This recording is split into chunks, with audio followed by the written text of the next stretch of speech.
নমস্কার বন্ধুরা, আমার চ্যানেলে আমি আপনাদেরকে স্বাগত জানাই। আশা করছি আপনারা ভালো আছেন, সুস্থ আছেন। আমি আবারও চলে এসেছি আপনাদের কাছে বেশ কিছু ইউজফুল ভিডিও নিয়ে। আর এই ভিডিওতে দেখবেন আপনারা বেশ কিছু নতুন নতুন টিপস। তবে এই টিপসগুলো আপনারা এর আগে কখনো দেখেননি। তাছাড়াও এই টিপসগুলো যদি আপনারা ফলো করেন, সংসারের খরচ অনেকটাই কমে যাবে, সংসারের মুশকিল কাজ সহজ হয়ে যাবে। তাছাড়াও এই টিপসগুলো যদি আপনারা করেন, ফালতু খরচা হবে না। চলুন তাহলে দেখে নেওয়া যাক আজকের প্রথম টিপস। আমি এখানে নিয়েছি বেলন চাকি। বেলন চাকি আমরা রুটি বেলার জন্য কম বেশি প্রত্যেকেই ব্যবহার করে থাকি। তবে রুটি বেলার পর অনেক সময় বেলন আর চাকির মধ্যে এইভাবে করে আটা লেগে যায়। আর তারপর যদি এই বেলন চাকি দিয়ে আমরা রুটি বেলি, দেখবেন ঠিকঠাকভাবে বেলাও যায় না। আর যদি বেলন চাকিটাকে আমরা জল দিয়ে ধুয়ে দিই রোজ রোজ, তাহলে দেখবেন বেলন আর চাকির মধ্যে কিন্তু ফাঙ্গাস ধরে যায়। এমনকি খুব তাড়াতাড়ির মধ্যেই কিন্তু বেলন চাকিটা নষ্ট হয়ে যায়, যেহেতু বেলন চাকিটা কাঠের তৈরির। তো আপনারা এমন কিভাবে বেলন চাকিটাকে পরিষ্কার করবেন যাতে করে জল দিয়ে ধুতে হবে না।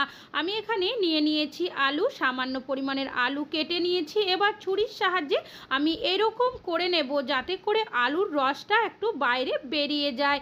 এবার এর মধ্যে আমি দিয়ে দেব সামান্য পরিমাণের লবণ। লবণটাকে আঙুলের সাহায্যে এইরকম করে নেব।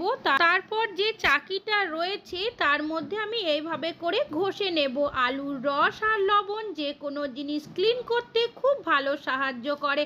তাছাড়াও যদি অনেক দিন পর্যন্ত বেলন চাকিটা পরিষ্কার করা না হয়, আটা লেগে থেকে যায়, তখন কিন্তু ব্যাকটেরিয়া হয়ে যাওয়ারও সম্ভাবনা অনেকটাই থাকে।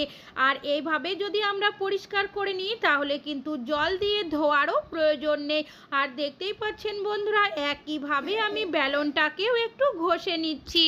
এবার এইভাবে করে আমি রেখে দেব কিছু সেকেন্ডের জন্য। আপনারা 5 মিনিটও কিন্তু রাখতে পারেন।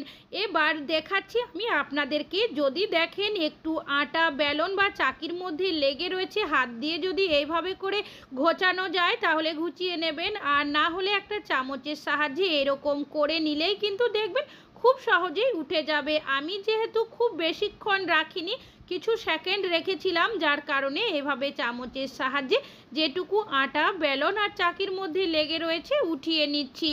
আর দেখতেই পাচ্ছেন বন্ধুরা, এখন কিন্তু বেলন আর চাকির মধ্যে আটা লেগে নেই। এবার একটা কাপড় আমি ভালোভাবে ভিজিয়ে নিয়েছি। এবার সেটাকে এইভাবে করে আমি পুছে নেব। প্রথমে চাকিটাকে এইভাবে করে পুছে নিচ্ছি, ঠিক একইভাবে বেলনটাকেও আমি পুছে নেব। এবার এই বেলন চাকিটাকে একটু শুকিয়ে নেব। তারপর ভালোভাবে শুকিয়ে গেলে কি করব, নিয়ে নেব সামান্য পরিমাণের সরিষার তেল। সরিষার তেলটাকে বেলন আর চাকির মধ্যে খুব ভালোভাবে মাখিয়ে নেব।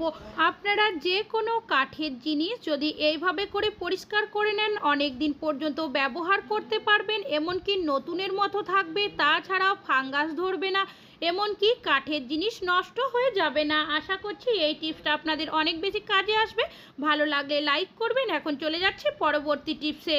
আমি এখানে নিয়েছি বেশ কিছুটা পরিমাণের কিশমিশ। কিশমিশ আমরা কিন্তু প্রত্যেকেই কম বেশি বাড়িতে নিয়ে আসি। অনেক সময় দেখবেন যদি আমরা একটু বেশি পরিমাণে নিয়ে আসি আর সেই কিশমিশ যদি আমাদের বাড়িতে থেকে যায়, একটা কিশমিশ দেখবেন আরেকটা কিশমিশের সাথে লেগে যায়। আর এইভাবে যদি আরও বেশ কিছুদিন থাকে তখন কিন্তু পুরো কিশমিশটাই নষ্ট হয়ে যায়, তখন কিন্তু ফেলে দিতে হয়। তো টাকা দিয়ে কিনে নিয়ে এসে যে কোনো জিনিস কিন্তু নষ্ট করা একদমই উচিত নয়। তো আপনারা যখনই একটু বেশি পরিমাণের কিশমিশ বাড়িতে নিয়ে আসবেন, তখন আপনারা কি করবেন, সেই কিশমিশটা কোনো কৌটো বা জারের মধ্যে ভরে ফ্রিজে রেখে দিতে পারেন। আর যদি ফ্রিজে রাখতে না চান, সেক্ষেত্রে সামান্য পরিমাণের হলুদ দিয়ে দেবেন। তারপর খুব ভালোভাবে হলুদটাকে কিশমিশের সাথে মাখিয়ে নেবেন। এবার আপনারা কোনো কৌটো বা জারের মধ্যে যদি রেখে দেন, ফ্রিজ ছাড়াই কিন্তু ভালো থাকবে, অনেক দিন পর্যন্ত খারাপ হয়ে যাবে না, আর পোকাও ধরে যাবে না। তাছাড়াও একটা কিশমিশ আর একটা কিশমিশের সাথে লেগে যাবে না।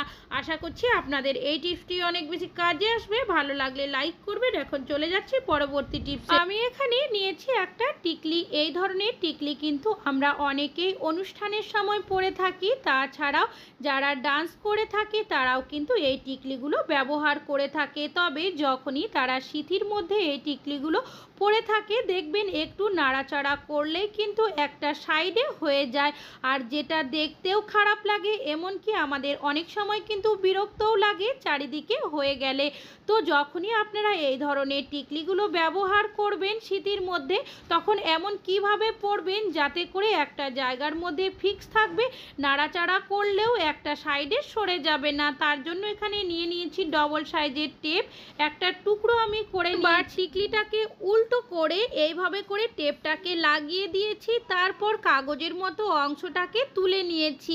এই টিকলিটাকে আমি আমার হাতের মধ্যে আপনাদের লাগিয়ে দেখিয়ে দিচ্ছি, আপনারা সিথিতে যখনই পরবেন এইভাবে করে লাগিয়ে নেবেন, আর তারপর যদি আপনারা নাড়াচাড়াও করেন না কেন দেখবেন এই টিকলিটা কিন্তু একটা সাইডে হয়ে যাবে না, একটা জায়গার মধ্যে কিন্তু ফিক্স থাকবে। আশা করছি এই টিপসটা আপনাদের অনেক বেশি কাজে আসবে, ভালো লাগলে লাইক করবেন। এখন চলে যাচ্ছি পরবর্তী টিপস। আমরা এই ধরনের কৌটো বা জারের মধ্যে অনেক সময় দেখবেন কোনো না কোনো জিনিস রেখে থাকি, তবে কৌটোর ঢাকনাটা যদি হারিয়ে যায় বা কোনো কারণবশত ফেটে যায় তখন দেখবেন এই কৌটোগুলো কিন্তু আমরা ব্যবহার করতে পারি না। তাছাড়া যদি কোনো জিনিস রাখি তখন কিন্তু রাখতেও অনেকটা অসুবিধা হয়, আবারও অন্য কৌটো ব্যবহার করতে হয়। তো আপনারা তখন কি করবেন, নিয়ে নেবেন এই ধরনের একটা বেলুন, আর এই বেলুন কিন্তু আমাদের কম বেশি সকলেরই বাড়িতে থাকে। একটা কাঁচির সাহায্যে বেলুনটাকে আমি প্রথমে এইভাবে করে কেটে নেব, তারপর এই বেলুনটাকে কি করব, এই কৌটোর মুখটার মধ্যে এইভাবে করে পরিয়ে দেব। এতে কি হলো, আমাদের কিন্তু কৌটোর মুখটা খুব ভালোভাবে টাইট হয়ে যাবে, আর ঢাকনার কিন্তু প্রয়োজন হবে না। আমরা কিন্তু এইভাবে করে যদি রেখে দিই তাহলে কিন্তু যে কোনো জিনিস রাখলেও পড়ে যাবে না। আশা করছি আপনাদের এই টিপসটি অনেক বেশি কাজে আসবে, ভালো লাগলে লাইক করবেন। এখন চলে যাচ্ছি পরবর্তী টিপসে। আমি এখানে নিয়েছি একটা ক্লিপ। এই ধরনের যে ক্লিপগুলো হয়ে থাকে আমরা সাধারণত জামা কাপড় মেলার জন্য ব্যবহার করে থাকি, তবে আজ কিন্তু জামা কাপড় মেলার জন্য ব্যবহার করব না, অন্য একটা কাজে ব্যবহার করব। তো কি কাজে ব্যবহার করব চলুন দেখে নেওয়া যাক। তার জন্য এখানে নিয়ে নিয়েছি আমি ডবল সাইজের টেপ, এখান থেকে একটা টুকরো আমি করে নেব। এবার এই যে ক্লিপটা রয়েছে তার উল্টো সাইডে আমি এইভাবে করে লাগিয়ে নেব, তারপর কাগজের মতো যে অংশটা রয়েছে সেটাকে তুলে নেব। এবার কিচেনের দেওয়ালে আমি এই ক্লিপটাকে এইভাবে করে আটকে দেব। এবার এটাকে আমরা কি কাজে ব্যবহার করব, আমরা অনেক সময় দেখবেন কিচেনের মধ্যে যে কিচেন তাওয়ালগুলো থাকে যেখানে সেখানে রেখে দিই, খুঁজে পাই না প্রয়োজনের সময়।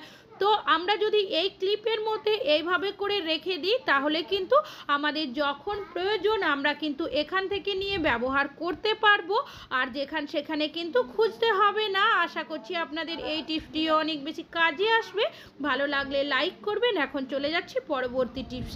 আমি এখানে নিয়ে নিয়েছি একটা কম্বল। শীতকালে কিন্তু আমরা প্রত্যেকেই এই ধরনের কম্বল কম বেশি ব্যবহার করে থাকি, তবে পুরো শীত এই কম্বলগুলো ব্যবহার করার পর আমরা যখনই শীত চলে যায় প্রত্যেকে কিন্তু এই কম্বলগুলোকে গুছিয়ে রেখে দিই, পরের বছর আবারও আমরা এই কম্বলগুলো ব্যবহার করি। তবে পুরো শীত ব্যবহার করার পর এই কম্বলগুলো দেখবেন অনেকটাই নোংরা হয়ে যায়, তেল চিটে হয়ে যায়, এমনকি বাজে দুর্গন্ধও কিন্তু ছাড়তে থাকে এই কম্বল থেকে। আর এই কম্বলগুলো যদি আমরা জল দিয়ে ধুয়ে পরিষ্কার করতে যাই অনেকটাই ভারী হয়ে যায়, এমনকি আমাদের পক্ষে ধোয়া অনেকটাই কষ্টকর হয়ে যায়। তাছাড়াও যদি দোকানেও আমরা এই কম্বলগুলো পরিষ্কার করে ধোয়ার জন্য দিই তাতেও কিন্তু অনেকগুলো টাকা আমাদের খরচ হয়। তো আপনারা কিভাবে জলে না ধুয়ে রোদে না দিয়ে খুব সহজ পদ্ধতিতে কম্বলগুলো পরিষ্কার করে নিতে পারবেন, এমনকি জীবাণুমুক্ত করে নেবেন, তারই একটা টিপস আপনাদের কাছে শেয়ার করছি, চলুন দেখে নেওয়া যাক। তো তার জন্য আমি এই কম্বলটাকে খাটের মধ্যে এইভাবে করে বিছিয়ে নেব। আপনারা চাইলে মেঝের মধ্যেও এই কাজটা করতে পারেন, তবে আগে মেঝেটাকে খুব ভালোভাবে পরিষ্কার করে নেবেন। আর দেখতেই পাচ্ছেন বন্ধুরা আমি কম্বলটাকে খাটের মধ্যে খুব ভালোভাবে বিছিয়ে নিয়েছি। এবার এখানে আমি নিয়ে নিয়েছি একটা পাত্র, এর মধ্যে দিয়ে দেব আমি 2 চামচ বেকিং সোডা। এখানে কিন্তু বেকিং পাউডার নয়, বেকিং সোডার ব্যবহার করতে হবে।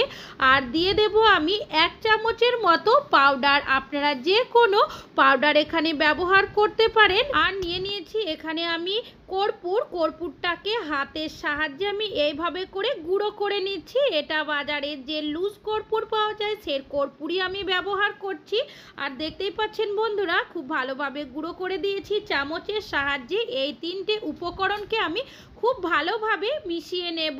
পাউডার আর কর্পূরের মধ্যে একটা সুন্দর গন্ধ থাকে, তাছাড়া বেকিং সোডা যে কোনো জিনিসকে ক্লিন করতে সাহায্য করে। এবার আমি এখানে নিয়ে নিয়েছি একটা ছাঁকনি, আপনারা আটা যে চালনি হয় সেই চালনিও ব্যবহার করতে পারেন। মিশ্রণটা বানিয়ে রেখেছি সেটা ছাঁকনির মধ্যে দিয়ে এইভাবে করে চারিদিকে ছড়িয়ে দেব। আমরা যদি এইভাবে করে ছড়িয়ে দিই তাহলে কিন্তু সম্পূর্ণ কম্বলের মধ্যেই একইভাবে এই মিশ্রণটা ছড়িয়ে যাবে হাতের সাহায্যে। যদি আমরা এই মিশ্রণটা দিই কোথাও কম বা কোথাও বেশি হয়ে যাবে, যার কারণে ছাঁকনির এখানে ব্যবহার করছি। আর দেখতেই পাচ্ছেন বন্ধুরা, এইভাবে করে পুরো কম্বলের মধ্যে কিন্তু আমি দিয়ে দিয়েছি।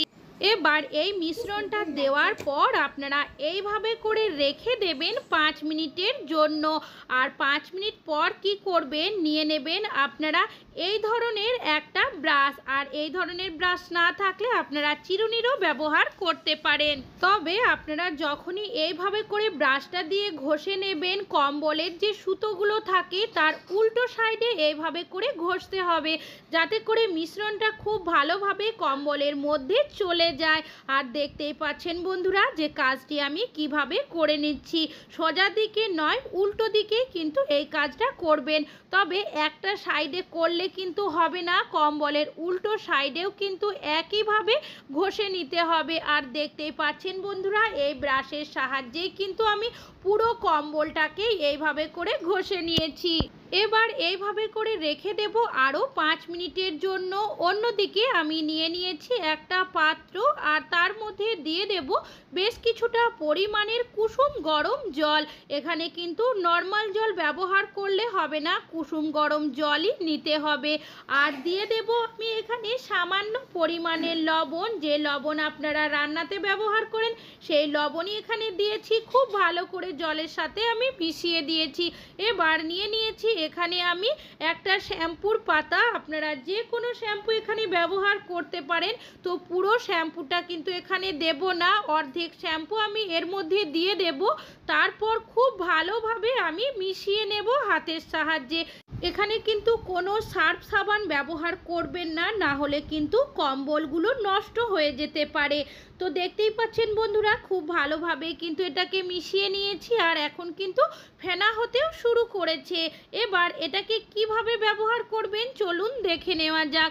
আমি এখানে নিয়ে নিয়েছি একটা তাওয়াল, আপনারা চাইলে যে কোনো সুতির কাপড়ও ব্যবহার করতে পারেন। যে মিশ্রণটা বানালাম তার মধ্যে এইভাবে করে আমি ভিজিয়ে নেব। খুব ভালোভাবে ভিজিয়ে নেওয়া হয়ে গেছে। এবার এই যে তাওয়ালটা রয়েছে সেটাকে আমি খুব ভালোভাবে নিংড়ে নেব, যাতে করে একটুও জল এর মধ্যে না থাকে। এবার এই তাওয়ালটাকে আমি বিছিয়ে নেব। এবার এখানে আমি নিয়ে নিয়েছি একটা ননস্টিক কড়াইয়ের যে ঢাকনাগুলো হয়ে থাকে সেই ঢাকনা। অনেকের দেখবেন এই ঢাকনাগুলো খারাপ হয়ে যায়, ব্যবহার করে না, বা যেগুলো আপনারা ব্যবহার করেন সেগুলোও নিতে পারেন। দুটো সাইড থেকে আমি এইভাবে করে নিয়ে এরকম করে একটা গিঁট দিয়ে দেব। ভাবে আপনারা গিঁটটা দেবেন যাতে করে কোনো কাপড় বা তাওয়াল যেটাই আপনারা ব্যবহার করেন না কেন খুলে না যায়। উল্টো সাইড থেকে আবারও আমি এইভাবে করে গিঁট দিয়ে দিয়েছি। আর দেখতেই পাচ্ছেন বন্ধুরা যে কাজটি আমি কিভাবে করে নিচ্ছি। এবার এটাকে কিভাবে ব্যবহার করবেন চলুন দেখে নেওয়া যাক।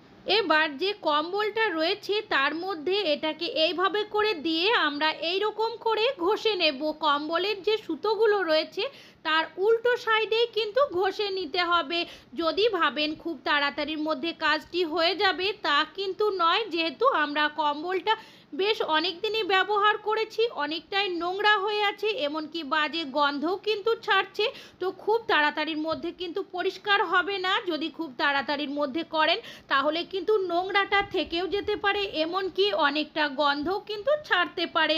তো একটু টাইম নিয়ে যদি এই কাজটি করে নেন তাহলে দেখবেন খুব ভালোভাবেই কিন্তু কম্বলটা পরিষ্কার হয়ে যাবে, জলে ধোয়া ছাড়া, এমনকি রোদের ঝামেলা ছাড়াই। কম্বলের যে সাইডের বর্ডারের মতো অংশগুলো দেওয়া থাকে সেগুলোও কিন্তু এইভাবে করে ঘষে নিতে হবে। এইগুলোতে দেখবেন অনেকটাই নোংরা জমে থাকে, তাছাড়াও এই জায়গাটা যেহেতু একটু মোটা থাকে, এইভাবে করে একটু চেপে চেপে পরিষ্কার করে নেবেন, তাহলেই দেখবেন খুব ভালোভাবে পরিষ্কার হয়ে যাবে। তবে কম্বলের একটা সাইড পরিষ্কার করলে কিন্তু হবে না, উল্টো সাইডেও কিন্তু এইভাবে করে পরিষ্কার করতে হবে। এইভাবে করেই আমি দুটো সাইডই পরিষ্কার করে নিয়ে আপনাদেরকে দেখাচ্ছি। দেখতে পাচ্ছেন বন্ধুরা, একইভাবে চেপে চেপে আমি দুটো সাইডই কম্বলের পরিষ্কার করে নিয়েছি। এবার এই যে তাওয়ালটা রয়েছে সেটাকে আমি আপনাদেরকে খুলেও দেখিয়ে দেব, তাহলে কিন্তু আপনারা বুঝতে পারবেন যে কম্বলটার মধ্যে কতটা নোংরা ছিল আর কতটা পরিষ্কার হলো। তবে যেহেতু আমার কম্বলটা খুব বেশি নোংরা হয়নি, আপনাদের যদি দেখেন আরও অনেকটাই নোংরা হয়ে আছে, তাহলে যে মিশ্রণটা শ্যাম্পু আর লবণ দিয়ে বানিয়ে রেখেছিলাম সেটাতে আপনারা এই তাওয়াল বা সুতির কাপড় যেটাই ব্যবহার করেন না, মিশ্রণের মধ্যে ভিজিয়ে আবারও আপনারা ননস্টিকের ঢাকনার মধ্যে বেঁধে একইভাবে চেপে চেপে কম্বলটা দুটো সাইডে পরিষ্কার করে নেবেন, তাহলে কিন্তু কম্বলটা জলে ধোয়ার আর আপনাদের প্রয়োজন হবে না। এবার আপনারা কি করবেন, এই কম্বলটাকে চাইলে রোদ্রের মধ্যে 5 মিনিট রেখে দিতে পারেন, আর যদি রৌদ্র না থাকে সেক্ষেত্রে আপনারা খাটের মধ্যে এইভাবে বিছিয়ে রাখবেন আর পাখাটা আপনারা 5 মিনিটের জন্য চালিয়ে রেখে দেবেন। আপনাদের যদি দেখেন পাখা চালানোর অসুবিধা থাকে সেক্ষেত্রে আপনারা আরও একটা কাজ করে নিতে পারেন। প্রেসার কুকারের মধ্যে আমাদের অনেক সময় কোনো না কোনো কিছু রান্নাবান্না হয়ে থাকে বা আলু সেদ্ধ অনেক সময় আমরা করে থাকি, দেখবেন প্রেসার কুকারটা অনেকক্ষণ পর্যন্ত গরম থাকে। তো আপনারা তখন কি করবেন, এই প্রেসার কুকারটা দিয়ে কম্বলটা যদি এইভাবে করে একটু ঘষে নেন তাহলে দেখবেন যদিও সামান্য পরিমাণের একটু ভিজে ভাব থাকে সেটা কিন্তু শুকিয়ে যাবে। তাহলে বন্ধুরা আপনাদের আশা করছি এই টিপসটিও অনেক বেশি কাজে আসবে। ভালো লাগলে লাইক করবেন। আজকে এখানেই শেষ করছি, আবার চলে আসবো আরও নতুন নতুন টিপসের ভিডিও।